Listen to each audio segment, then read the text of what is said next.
Welcome. I'm very excited today to talk about effective speaking in spontaneous situations. I thank you all for joining us, even though the title of my talk is grammatically incorrect. I thought that might scare a few of you away. But I learned teaching here at the business school, catching people's attention is hard, so something as simple as that I thought might draw a few of you here. So this is going to be a highly interactive and participative workshop today. If you don't feel comfortable participating, that's completely fine, but do know I'm going to ask you to talk to people next to you. There'll be opportunities to stand up and practice some things, because I believe the way we become effective communicators is by actually communicating. So let's get started right away. I'd like to ask you all to read this sentence, and as you read this sentence, what's most important to me is that you count the number of F's that you find in this sentence. Please count the number of F's. Keep it quiet to yourself.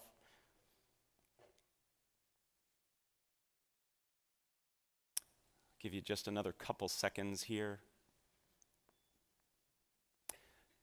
3, 2, 1. Raise your hand, please, if you found 3 and only 3 F's. Excellent, great. Did anybody find 4?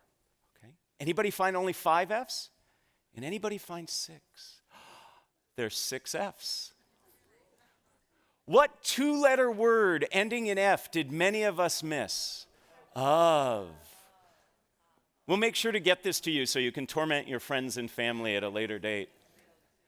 When I first was exposed to this over 12 years ago, I only found 3, and I felt really stupid. So I like to start every workshop, every class I teach with this to pass that feeling along. No, that's not why I do this. I do this because this is a perfect analogy for what we're going to be talking about today. The vast majority of us in this room, very smart people in this room, were not as effective as we could have been in this activity. We didn't get it right.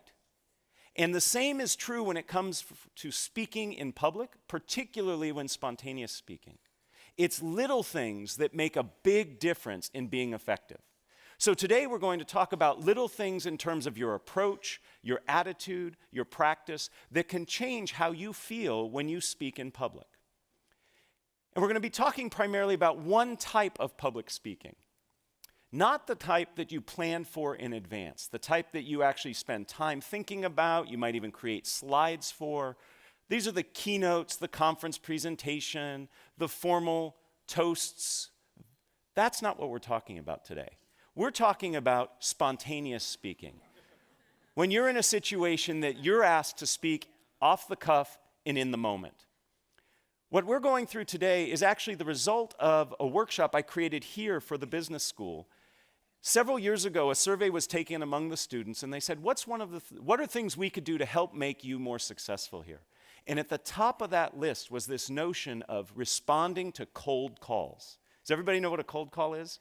It's where the mean professor like me looks at some students and says, "What do you think?" And there was a lot of panic and a lot of silence.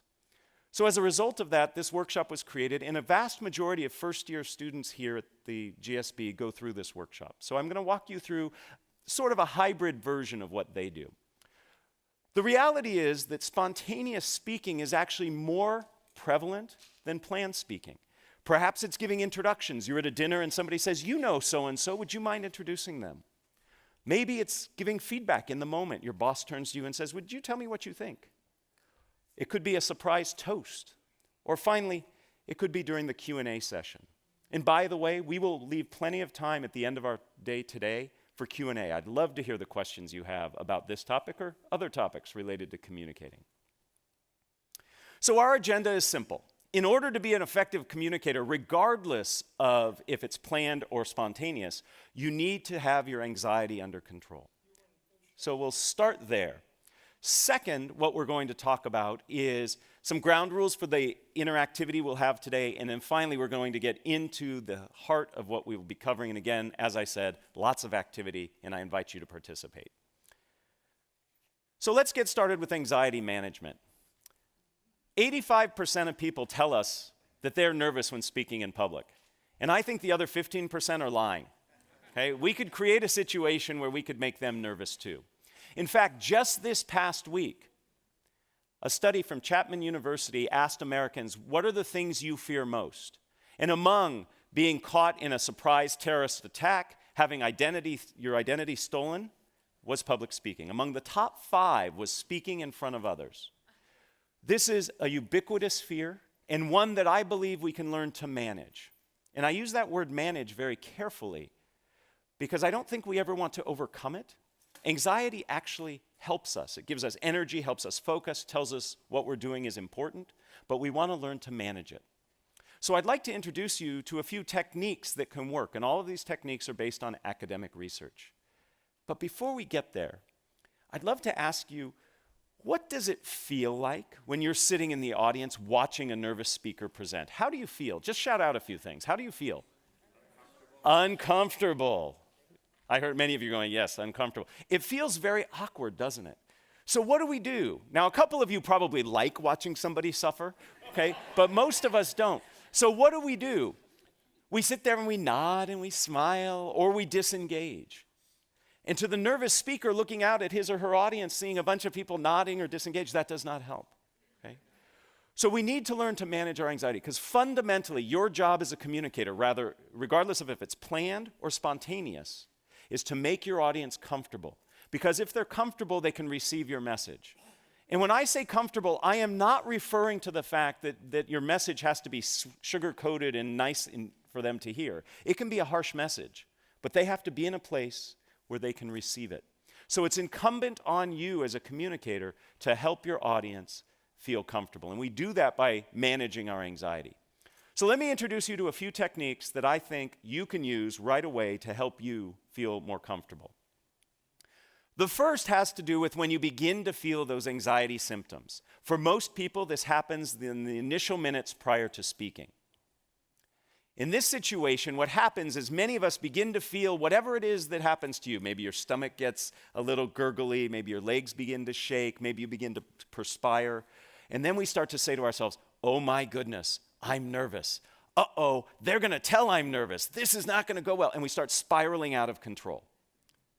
So research on mindful attention tells us that when we begin to feel those anxiety symptoms, we simply greet our anxiety and say, hey, this is me feeling nervous. I'm about to do something of consequence. And simply by greeting your anxiety and acknowledging it, that it's normal and natural. Heck, 85% of people tell us they have it. You actually can stem the tide of that anxiety spiraling out of control. It's not necessarily going to reduce the anxiety, but it will stop it from spinning up. So the next time you begin to feel those anxiety signs, take a deep breath and say, this is me feeling anxious. I notice a few of you taking some notes. There's a handout that will come at the end that has everything that I'm supposed to say, okay? Can't guarantee I'm going to say it, but you'll have it there.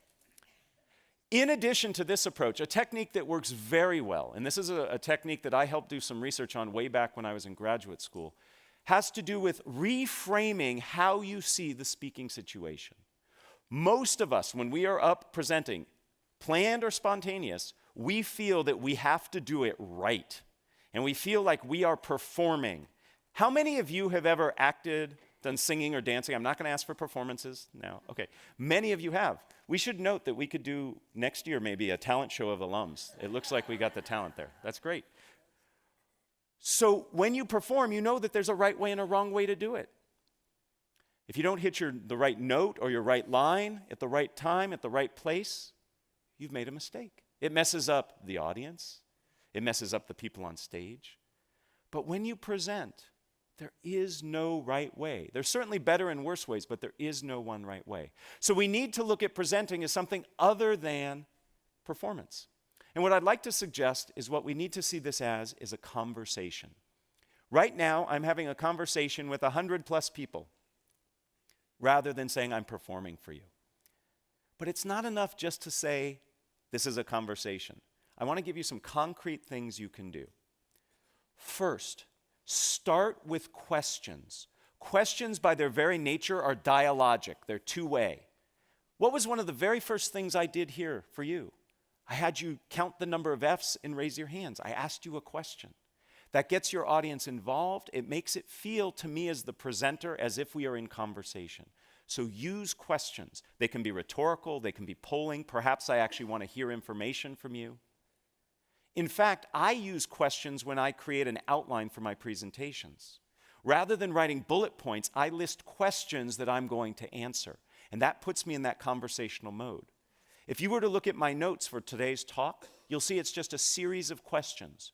Right now I'm answering the question, how do we manage our anxiety? Beyond questions, another very useful technique for making us conversational is to use conversational language. Many nervous speakers distance themselves physically. If you've ever seen a nervous speaker present, he or she will say something like this: "Welcome, I am really excited to be here with you." They pull as far away from you as possible because you threaten us, speakers. You make us nervous, so we want to get away from you. We do the same thing linguistically. We use language that distances ourselves. It's not unusual to hear a nervous speaker say something like, "One must consider the ramifications," or "Today we're going to cover step 1, step 2, step 3. That's very distancing language. To be more conversational, use conversational language. Instead of "one must consider," say, "This is important to you. We all need to be concerned with." Do you hear that inclusive conversational language? Has to do with the pronouns. Instead of step 1, step 2, step 3. First, what we need to do is this. The second thing you should consider is here. Use conversational language. So being conversational can also help you manage your anxiety. The third technique I'd like to share is research that I actually started when I was an undergraduate here. I was very fortunate to study with Phil Zimbardo of the Stanford Prison Experiment fame. Many people don't know that Zim actually was instrumental in starting one of the very first shyness institutes in the world, and especially in the country. And I did some research with him that looked at how your orientation to time influences how you react. And what we learned is if you can bring yourself into the present moment, rather than being worried about the future consequences, you can actually be less nervous. Most of us, when we present, are worried about the future consequences. My students are worried they're not going to get the right grade. Some of you are worried you might not get the funding, you might not get the support, you might not get the laughs that you want.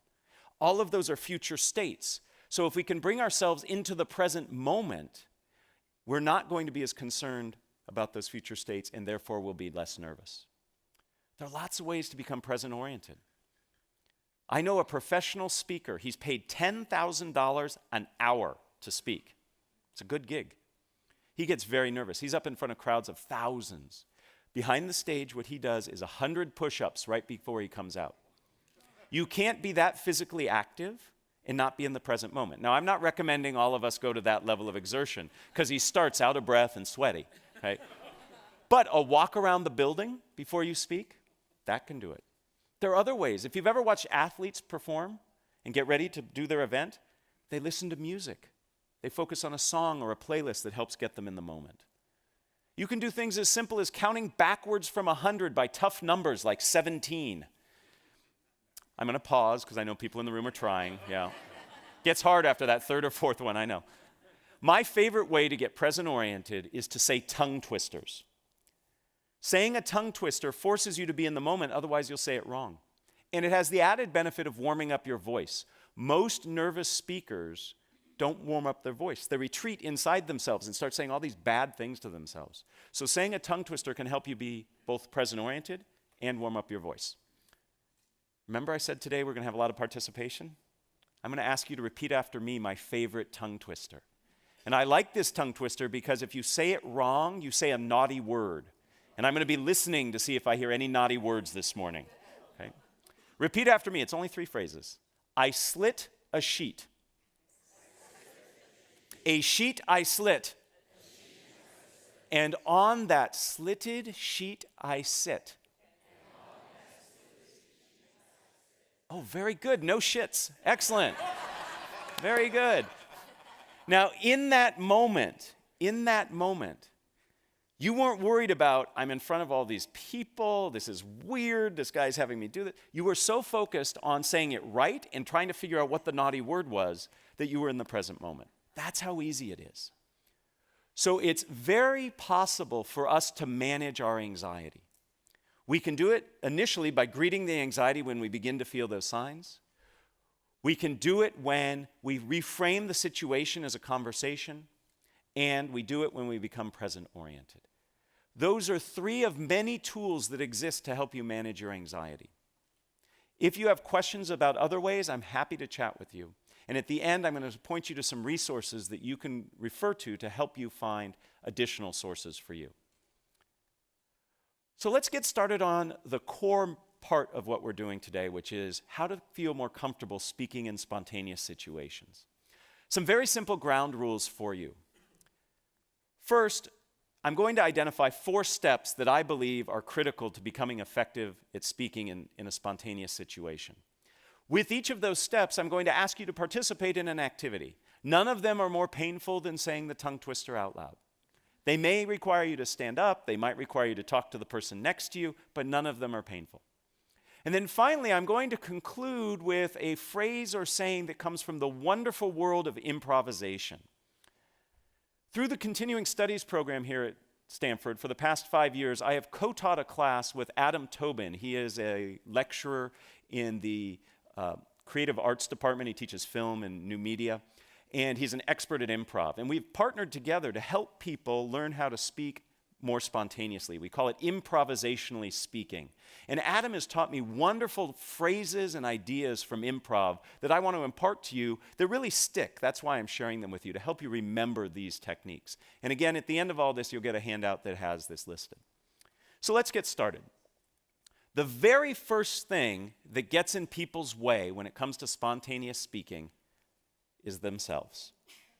We get in our own way. We want to be perfect. We want to give the right answer. We want our toasts to be incredibly memorable. These things are burdened by our effort, by our trying. The best thing we can do, the first step in our process, is to get ourselves out of the way. Easier said than done. Most of us in this room are in this room because we are type A personalities. We work hard, we think fast, we make sure that we get things right. But that can actually serve as a disservice as we try to speak in the moment. I'd like to demonstrate a little of this for you, and I need your help to do that. So we're going to do our first activity. We are going to do an activity that's called Shout the Wrong Name.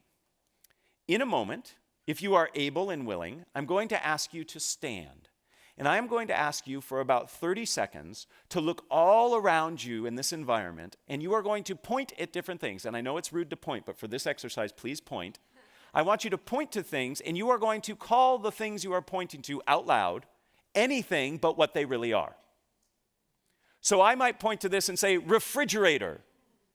I might point to this and say cat. I am pointing to anything in your environment around you. It can be the person sitting next to you, standing next to you. You will just shout, and shouting is important, the wrong name. So in a moment, I'm going to ask you to stand and do that.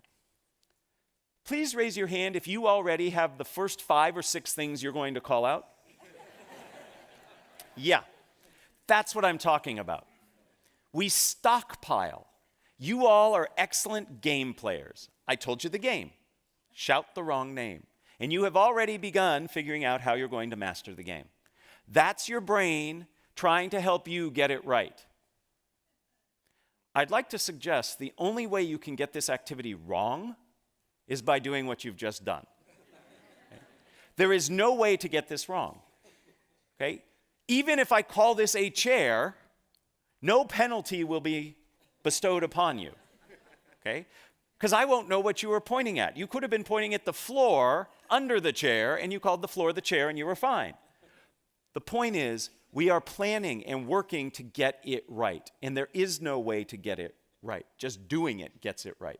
Okay, so let's try this now. We're going to play this game twice. Again, it's for 30 seconds. If you are willing and able, will you please stand up? You can do this seated, by the way, but if you're willing and able, let's stand up.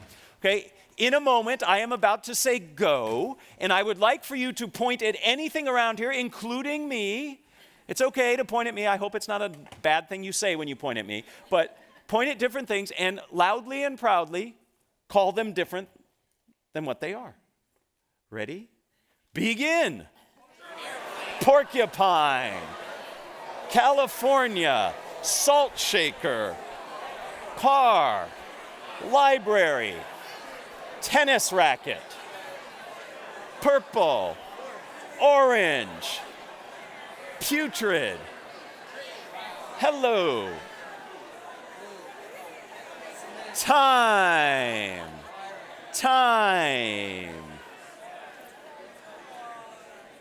You can stay standing because in a mere moments we're going to do it again. So if you're comfortable standing, we're about to do it again. First, thank you. That was wonderful. I heard great words being called out. It was fun. And some of you in the back were doing it in sync, so it looked like you were doing some 70s disco dance. It was awesome. Okay? This was great. Now, let me ask you just a few questions. Did you notice anything about the words that you were saying? Did we find patterns, perhaps? Maybe some of you were going through fruits and vegetables. A few of you were going through things that started with the letter A, right? That's your brain saying, okay, you told me not to stockpile, so I'm going to try to be a little more devious, and I'm going to give you patterns, okay? Same problem. When we teach that class I told you about, that improvisationally speaking class, we like to say, your brain is there to help you. These things it's doing have helped you be successful, but like a windshield wiper, we just want to wipe those suggestions away and see what happens, okay? So we're going to do this activity again. This time, try the best you can to thank your brain if it provides you with patterns or stockpiles, and just say, thank you, brain, and disregard them, okay? So let's see what happens when we're not stockpiling and we're not playing off patterns. We'll do this for only 15 seconds. See how this feels. Baby steps. Ready? Begin. Kodak. Bicycle chain. Skateboard. Bananas. Purple. Putrid.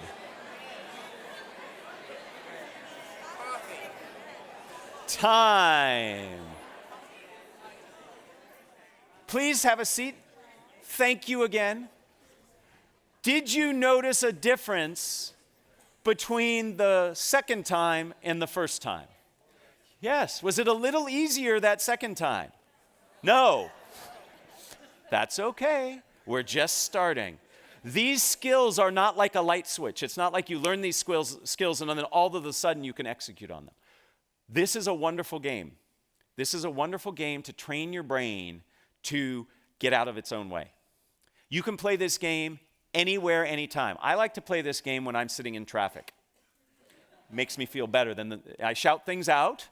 They're not the naughty things that I want to be shouting out, but I shout out things and it helps. You're training yourself to get out of your own way. You're working against the muscle memory that you've developed over the course of your life with a brain that acts very fast to help you solve problems. But in essence, in spontaneous speaking situations, you put too much pressure on yourself trying to figure out how to get it right. So a game like this teaches us to get out of our own way. It teaches us to see the things that we do that prevent us from acting spontaneously. In essence, we are reacting rather than responding. To react means to act again. You've thought it and now you're acting on it. That takes too long and it's too thoughtful. We want to respond in a way that's genuine and authentic. So the maxim I would like for you to take from this, and again, these maxims come from improvisation, is one of my favorite: dare to be dull. And in a room like this, telling you dare to be dull is offensive, and I apologize. But this will help. Rather than striving for greatness, dare to be dull. And if you dare to be dull and allow yourself that, you will reach that greatness. It's when you set greatness as your target that it gets in the way of you ever getting there. Because you over-evaluate, you overanalyze, you freeze up. So the first step in our process today is to get out of our own way. Dare to be dull. Easier said than done, but once you practice, and a game just as simple as the one we practiced is a great way to do it. But that's not enough. Getting out of our own way is important, but the second step of our process has us change how we see the situation we find ourselves in. We need to see the speaking opportunity that we are a part of as an opportunity rather than a challenge and a threat. When I coach executives on Q&A skills, when they go in front of the media or whatever, investors, they see it as an adversarial experience. Me versus them. And one of the first things I work on is change the way you approach it. A Q&A session, for example, is an opportunity for you. It's an opportunity to clarify. It's an opportunity to understand what people are thinking. So if we look at it as an opportunity, it feels very different. We see it differently, and therefore we have more freedom to respond. When I feel that you are challenging me, I am going to do the bare minimum to respond and protect myself. If I see this as an opportunity where I have a chance to explain and expand, I'm going to interact differently with you.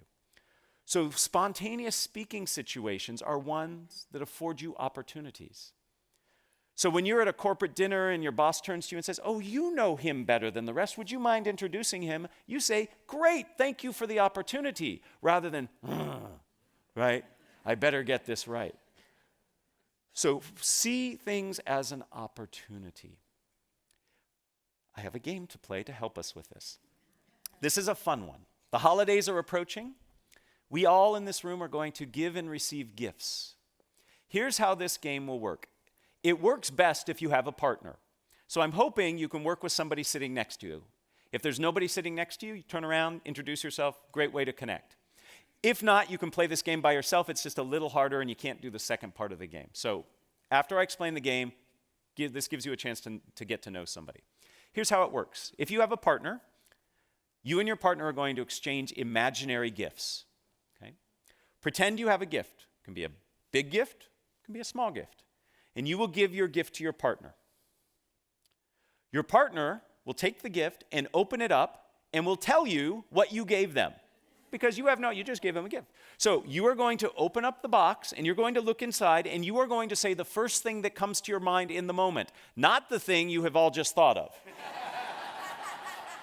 Or the thing after that. Remember what we talked about before? That still plays. That's still in play. Okay, you're stockpiling. Look in there. My favorite that I said, somebody gave me a gift during playing this game. I looked inside and I saw a frog leg. I don't know why I saw a frog leg, but that's what I said. That's the first part of the activity. Now, the opportunity is twofold in this game. The opportunity is for you, the gift receiver, to name a gift. That's kind of fun. That's an opportunity. It's not a threat. But the real opportunity is for the gift giver, because the gift giver then has to say, so you look and you say, "Thank you for giving me a frog's leg," and the person will look at you and say, "I knew you wanted a frog's leg because..." So whatever you find, the person who has received it is going to say, "Absolutely, I'm so glad you're happy. I got it for you because..." So you have to respond to whatever they say, right? What a great opportunity. Now, some of you are sitting there going, "Oh, that's hard. I don't want to do it. I'm going to make a fool out of myself." Others of you are, if you're following this advice, are saying, "What a great opportunity," right? So the game again is played like this. You and your partner will each will exchange a gift. One will start, then the other will follow. The first person will give a gift to the second person opens the box, however big the box is, and if the box is big and you find a penny in it, perfect, doesn't matter. If the box is heavy and you find a feather in it, fine, there's no way to get it wrong, okay? Whatever's in the box is in the box. You can return it and get what you wanted later, okay? The person, then, you will name it, you will say, "Thank you for the," whatever you saw in the box. The person who gave it to you will say, "I'm so glad you're excited. I got it for you because..." And you will give a reason that you got them whatever they decided you gave them. Make sense? All right. So very quickly, just in 5 seconds, find a partner if you're willing to do this with a partner. Everybody have a partner? Okay.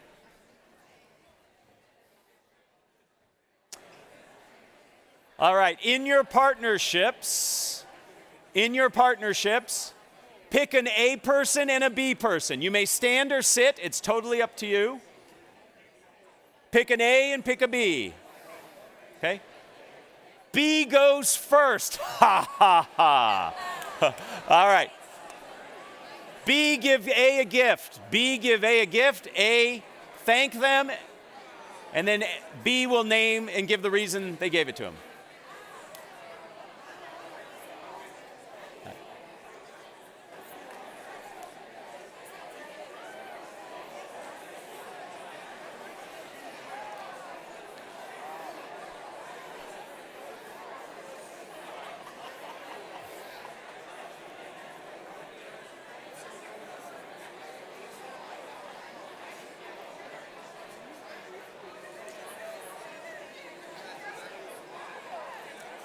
If you have not switched, switch please. If you have not switched, switch please.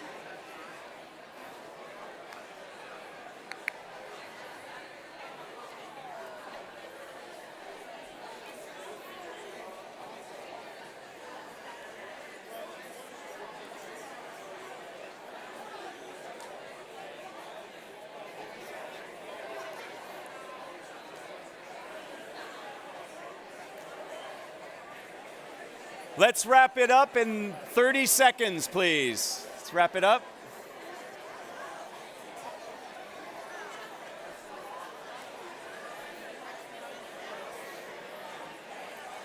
All right, if we can all have our seats.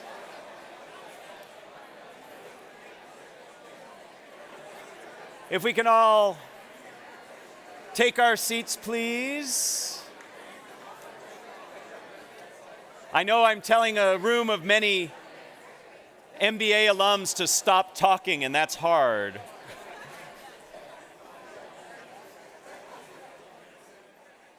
All right, ladies and gentlemen, did you get what you wanted? Pretty neat, huh? You always get what you want. Now, for some of you, this was really hard because you were really taking the challenge and not seeing what was in the box until you looked in there. Okay? Was anybody surprised by what you found in the box? What did you find, sir? What was in the box? What? Wow. Nice. Nice. If you've got a Ferrari, you need a transmission. I like it. Who else found something that was surprising? What did you find? A live unicorn. That's a great gift, right? How was it as the gift giver? Were you surprised at what your partner found in the box? Isn't it interesting that when we give an imaginary gift, knowing that the person's going to name it, we already have in mind what they're going to find? And when they say live unicorn, we go, well, that's interesting, right? So the point of this game is to, one, remind ourselves we have to get out of our own way, like we talked about before, but to see this as an opportunity and to have fun. I love watching people play this game. The number of smiles that I saw amongst you, and I have to admit, when I first started, some of you looked a little dour, a little doubting, okay? But in that last game, you were all smiling and looked like you were having fun. So when you reframe the spontaneous speaking opportunity as an opportunity, as something that you can co-create and share, all of a sudden, you are less nervous, less defensive, and you can accomplish something pretty darn good. In this case, a fun outcome. This reminds us of perhaps the most famous of all improvisation sayings, yes and. A lot of us live our communication lives saying no but. Yes and opens up a tremendous amount of opportunities. And this doesn't mean you have to say yes and to a question somebody asks. This just means the approach you take to the situation. So you're going to ask me questions. That's an opportunity. Yes, and I will follow through. Versus no and being defensive. So we've accomplished the first two steps of our process. First, we get out of our own way, and second, we reframe the situation as an opportunity. The next phase is also hard, but very rewarding, and that is to slow down and listen. You need to understand the demands of the requirement you find yourself in order to respond appropriately. But often, we jump ahead. We listen just enough to think we got it, and then we go ahead, starting to think about what we're going to respond, and then we respond. We really need to listen. Because fundamentally, as a communicator, your job is to be in service of your audience. And if you don't understand what your audience is asking or needs, you can't fulfill that obligation. So we need to slow down and listen. I have a fun game to play. In this game, you are going to SPLLEVERYTHINGYOUSAY. TOYOURPARTNER. I will translate. You are going to get with the same partner you just worked with, and you are going to have a very brief conversation about something fun that you plan to do today, I know this is the most fun you're going to have all day, but the next fun thing you're going to do today, you are going to tell your partner what you are going to do that will be fun today, but you are going to do so by spellingit. Okay? So you're going to spell it. It's okay if you are not a good speller. Okay? You'll see the benefit of doing this. So, with the partner you just worked with, person A is going to go first this time. You are simply going to tell your partner, actually you're going to spell to your partner what it is of fun, something of fun, that you're going to do today. Okay? Do what you were really going to do for fun and not do things like FEEDTHECAT, right? Just because you don't want to spell, right? So, you can use big words. All right, 30 seconds each. Spell to your partner something fun that you're going to do today.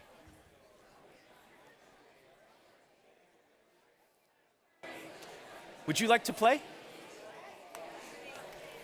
Go ahead. Gothegame. Oh my goodness, say it again. Spell it again. Yep. T-H-E. Yep. G-A-M-E. EXCELLENT. IHOPETHAT THEYWIN. E-X-L-C-E-L-L-E-N-T. Thank you. That was very good. Thank you.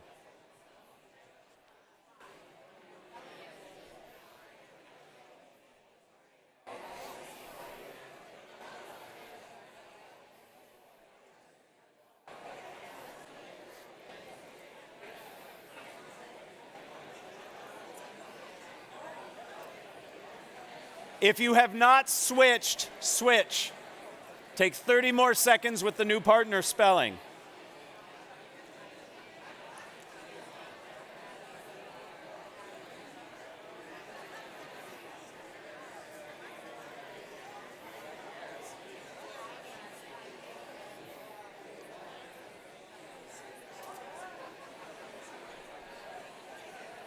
GREAT exclamation point.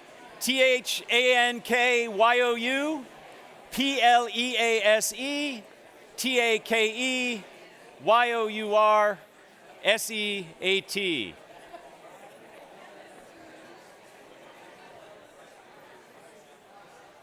So what did we learn? What did we learn? Besides that we're not so good at spelling. You have to pause between the words. How did this change your interaction with the person you were interacting with? What did you have to do? Focus and listen. And you can't be thinking ahead. You have to be in the moment. When you listen and truly understand what the person is trying to say, then you can respond in a better way, a more targeted response. We often don't listen. So we start by getting out of our own way. We then reframe the situation as an opportunity. Those are things we do inside our head. But in the moment of interacting, we have to listen first before we can respond to the spontaneous request. Perhaps my most favorite maxim comes from this activity. Don't just do something, stand there. Listen, and then respond. Now, how do we respond? That brings us to the fourth part of our process. And that is, we have to tell a story. We respond in a way that has a structure. All stories have structure. We have to respond in a structured way. The key to successful spontaneous speaking, and by the way, planned speaking, is having a structure. I would like to introduce you to two of the most prevalent and popular and useful structures you can use to communicate a message in a spontaneous situation. But before we get there, we have to talk about the value of structure. It increases what is called processing fluency, the effectiveness of which or through which we process information. We actually process structured information roughly 40% more effectively and efficiently than information that's not structured. I love looking out in this audience because you will remember, as I remember, phone numbers. When you had to remember them if you wanted to call somebody. Okay, young folks today don't need to remember phone numbers. They just need to look at a picture, push a button, and then the voice starts talking on the other end. 10-digit phone numbers, it's actually hard to remember 10-digit phone numbers. How did you do it? You chunked it into a structure, 3, 3, and 4. Structure helps us remember. The same is true when speaking spontaneously or in a planned situation. So let me introduce you to 2 useful structures. The first useful structure you have probably heard or used in some incarnation. It is the problem, solution, benefit structure. You start by talking about what the issue is, the problem.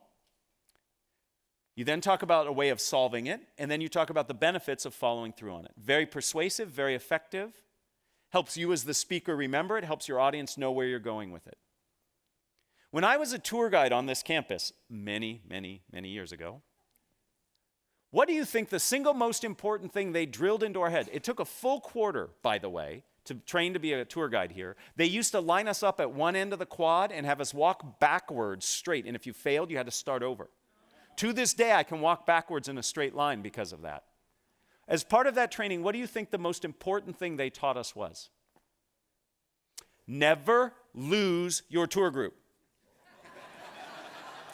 I'm not joking. Never lose your tour group. The same is true as a presenter. Never lose your audience. The way you keep your audience on track is by providing structure. None of you would go on a tour with me if I said, "Hi, my name's Matt, let's go." You want to know where you're going, why you're going there, how long it's going to take. You need to set expectations, and structure does that. Problem, solution, benefit is a wonderful structure to have in your back pocket. It's something that you can use quickly when you're in the moment. It can be reframed so it's not always a problem you're talking about. Maybe it's an opportunity. Maybe there's a market opportunity you want to go out and capture. It's not a problem that we're not doing it, but maybe we'd be better off if we did. So it becomes opportunity, solution, which are the steps to achieve it, and then the benefit. Another structure, which works equally well, is the what, so what, now what structure. You start by talking about what it is. Then you talk about why it's important, and then what the next steps are. This is a wonderful formula for answering questions, for introducing people. So if I'm in the moment somebody asks me to introduce somebody, I change the what to who. I say who they are, why they're important, and what we're going to do next. Maybe listen to them, maybe drink our wine, whatever, right? What, so what, now what? The reality is this: when you are in a spontaneous speaking situation, you have to do 2 things simultaneously. You have to figure out what to say and how to say it. These structures help you by telling you how to say it. If you can become comfortable with these structures, you can be in a situation where you can respond very ably to spontaneous speaking situations.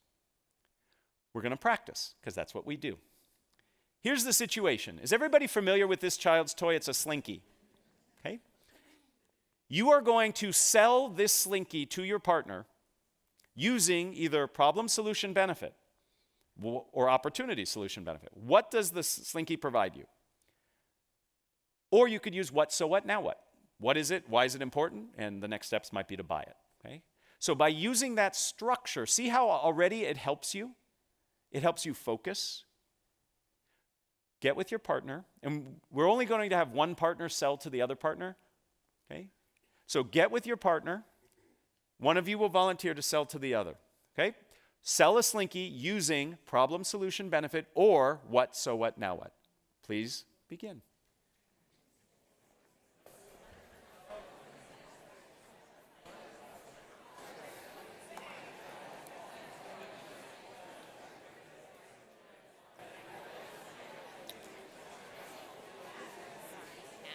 So we have the handouts, but I'm also going to be doing the Microphone? mic.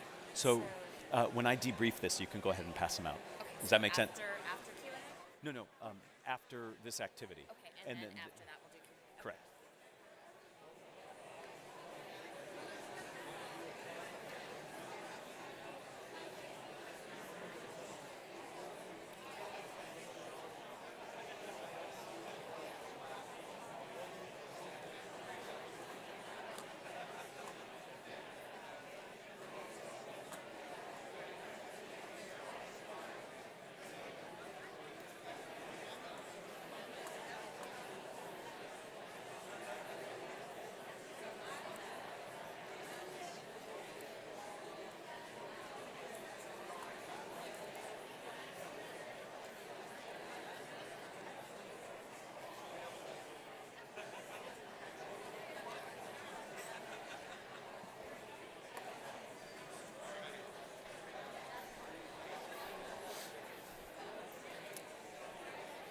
30 more seconds, please.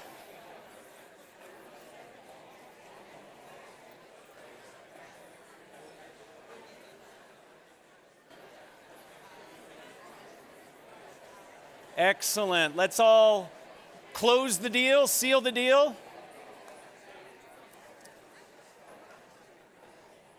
I have never seen more people in one place doing this at the same time. I love it. I teach people to gesture and gesture big. It's great. I love it. So if you were the recipient of the sales pitch, thumbs up. Did they do a good job? Did they use the structure? Awesome. I'm recruiting you all for my next business as my salespeople. Please try to ignore this, but as we're speaking, the handout I told you about is coming around. On the back of that handout, you are going to see a list of structures, the two we talked about and several others, that can help you in spontaneous speaking situations. These structures help because they help you understand how you're going to say what you say. Structure sets you free, and I know that's kind of ironic, but it's true. If you have that structure, then you're free to think about what it is you're going to say. It reduces the cognitive load of figuring out what you're saying and how you're going to say it.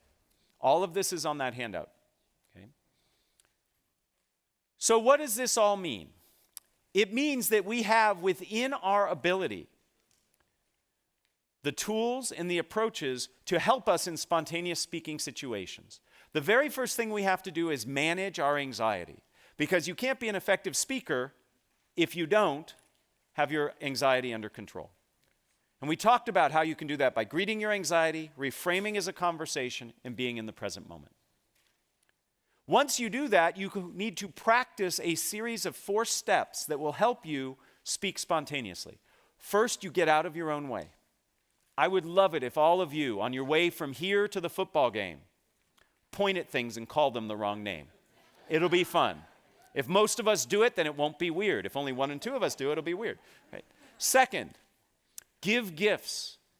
By that I mean see your interactions as ones of opportunity, not challenges. Third, take the time to listen. Listen. And then finally, use structures. And you have to practice these structures. I practice these structures on my kids. I have 2 kids. When they ask me questions, I usually answer them in what, so what, now what. They don't know it. But when they go over to their friends' houses and they see their friends ask their dads questions, they don't get what, so what, now what. So, you have to practice. The more you practice, the more comfortable you will become. Ultimately, you have the opportunity before you to become more compelling, more confident, more connected as a speaker if you leverage these techniques. If you're interested in learning more, this is where I do a little plug. Okay, I've written a book. Many of the MBA students who take the strategic communication classes here that I and others teach read it. It's called Speaking Up Without Freaking Out. More importantly, there's a website here that I curate called No Freaking Speaking. And it has lots of information that I've written and others have written about how to become more effective at speaking. So that's the end of my plug. What I'd really like to do is enter into a spontaneous speaking situation with you. And I would love to entertain any questions that you have. There are 2 people who are running around with microphones. So some of us who remember the Phil Donahue show, we're going to do a little bit of that.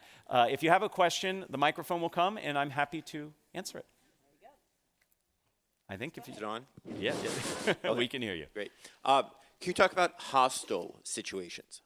Hostile situations, yes. So when you find yourself in a challenging situation, first, it should not become a surprise to you. It should not be a surprise. Before you ever speak, you should think about what is the environment going to be like. So it shouldn't surprise you that there might be some challenges in the room. When there are hostile situations that arise, you have to acknowledge it. So if somebody says, "That's a ridiculous idea, why did you come up with that?" To simply say, "So the idea I came up with was," right? Acknowledge the emotion. I recommend not naming the emotion, okay? So you sound really angry. The person says, "I'm not angry, I'm frustrated." Now we're arguing over their mental state, right? Emotional state. So I say something like, "I hear you have a lot of passion on this issue," or "I hear there's great concern from you." So you acknowledge the emotion, because otherwise it sits in the room. And then reframe or respond the way that makes sense. So if somebody raises their hand and says, "Your product is ridiculously priced. Why do you charge so much?" I might say, "I hear great concern. And what you're really asking about is the value of our product. And I would give my value proposition, and then I would come back and say, and because of the value we provide, we believe it's priced fairly. So you answer the question about price, but you reframe it in a way that you feel more comfortable answering it. So the way to do this is to practice all the skills we just talked about. The only skill that I'm adding to this is the awareness in advance that you might be in that situation. First, I have to truly listen to what I'm hearing, right? It's very easy for me when I hear a challenging question to get all defensive and not hear what the person's asking. I see it as an opportunity to reframe and explain. Okay, so again, you have to practice, but that's how I think you address it. Are there other questions? I see a question back here. Yes, please. Yes, first of all, thank you very much. Great presentation. Thank you. For a lot of the speaking I do, I have remote audiences, so audiences distributed all over the country with telecom. Any tips for those kinds of audiences? So when you are speaking in a situation where not everybody is co-located, okay? In fact, right at this very moment, there are people watching this presentation remotely. What you need to do is be mindful of it. Second, try to include engagement techniques where the audience actually has to do something. So physical participation is what we did here through the games. You can ask your audience to imagine something. Imagine what it would be like if, when we try to achieve a goal. Rather than saying, here's the goal we're trying to achieve, say, imagine what it would be like if. See what that does to you. It pulls you in. I can take polling questions. Most of the technology that you're referring to has some kind of polling feature. You can open up some kind of wiki or Google Doc or some collaborative tool where people can be doing things and you can be monitoring that while you're presenting. So I might take some breaks. I talk for 10, 15 minutes and say, okay, let's apply this and let's go into this Google Doc I've created and I see what people are doing. So it's about variety and it's about engagement. Those are the ways that you really connect to people who are remote from you. Other questions? Who you're pointing? Oh, I've got to look for where the mic is. Yes, please. This may be similar to the first question, Sure. but I do a lot of expert witness testimony. What's your recommendation for handling cross-examination, specifically? I Specifically, feel like I'm hostile being cross-examined, right? That's very hostile. So in any speaking situation that you go into that has some planned element to it, I recommend identifying certain themes that you think are important or believe need to come out. And then with each one of those themes, have some examples and concrete evidence that you can use to support it. You don't go in with memorized terms or ways of saying it. You just have ideas and themes, and then you put them together as necessary. So when I'm in a situation where people are interrogating me, I have certain themes that I want to get across and make sure that I can do that in a way that fits the needs in the moment. If it's hostile, again, the single best tool you have to buy yourself time and to help you answer a question efficiently is paraphrasing. The paraphrase is like the Swiss Army knife of communication. If you remember the show MacGyver, it's your MacGyver tool, right? So when a question comes in, the way you paraphrase it allows you the opportunity to reframe it, to think about your answer, and to pause and make sure you got it right. So when you're under those situations, if you have the opportunity to paraphrase, say, so what you're really asking about is X, Y, and Z, that gives you the opportunity to employ one of these techniques. Now, I've never been an expert witness because I'm not an expert on anything, but those tools, I believe, could be helpful. The microphone is back there. Thank you. Thank Yes. you so much. This has been so helpful and enjoyable this good. morning. Thank you. Would you please show the last screen so we can get down the name of the book that you've written and the information? Absolutely. Thank you. I think they actually, you might even have an opportunity to, and it's on the sheet too. Everything I said is on the back of that sheet, but I'm happy to have this behind me while I talk. Other questions? Yes, please. Yes, I work with groups that that represent many different cultural backgrounds. Yes. So are there any caveats, or is this a universal strategy? So in terms of, from your perspective as the speaker, I believe this applies.